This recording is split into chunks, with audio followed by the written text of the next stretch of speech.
ನಿಮಗೆ ಇದು ರೇವಣ್ಣವ್ರು ಇವತ್ತು ಹೇಳವ್ರೆ,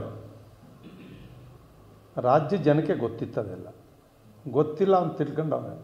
ಎಲ್ರಿಗೂ ರೇವಣ್ಣ ಇವತ್ತು ಸತ್ಯ ಒಪ್ಕೊಂಡಿದ್ದೀನಿ ಕ್ಷಮಿಸಿ ಅಂತಲೇ ಕೇಳೋರು. ಅವರೇ ಹೇಳೋರಲ್ಲ, ಕ್ಷಮೆ ಇರಲಿ, ಪೇಪರಲ್ಲಿ ನೋಡಿದೆ ನಾನೇ ತಪ್ಪಿಸಿದ್ದು, ಅದೆಲ್ಲರಿಗೂ ಗೊತ್ತಿರೋ ವಿಚಾರ.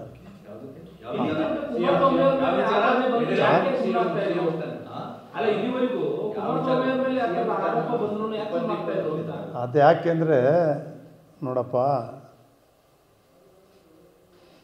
ನಮ್ಮ ಚಲುವರಾಯ ಸ್ವಾಮಿ ಇದ್ರ ಜೊತೆಯಲ್ಲಿ, ಜಮೀರು ಇದ್ದರು, ಬಾಲಕೃಷ್ಣ ಇದ್ದರು.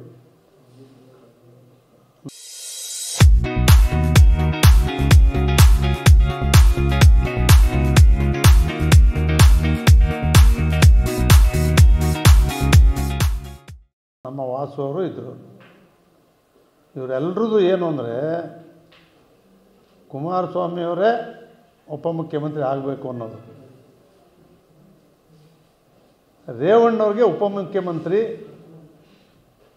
ಸಿಗಲಿಲ್ಲ ಅನ್ನೋ ಕಾರಣಕ್ಕೆ ರೇವಣ್ಣವರು ದೊಡ್ಡವ್ರ ಜೊತೆ ಮಾತಾಡಿ ಇದನ್ನು ತಪ್ಪಿಸೋದು ಅಷ್ಟೇ.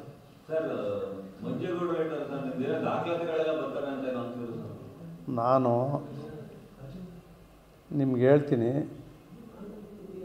ಏನೋ ಅಪ್ಪಿತಪ್ಪಿ ಮಾತಾಡಿದ್ದೀನಿ. ನಾನು ಇವ್ರಗಳ ಬಗ್ಗೆ ಇನ್ನು ಅವ್ರು ಏನೇ ಮಾತಾಡಿದ್ರು ನಾನು ವಿರುದ್ಧವಾಗೇ ಕಳ್ಳ ಅಂತ ಕೊಟ್ಟರು ನಾನು ರಿಯಾಕ್ಟ್ ಮಾಡಲ್ಲ.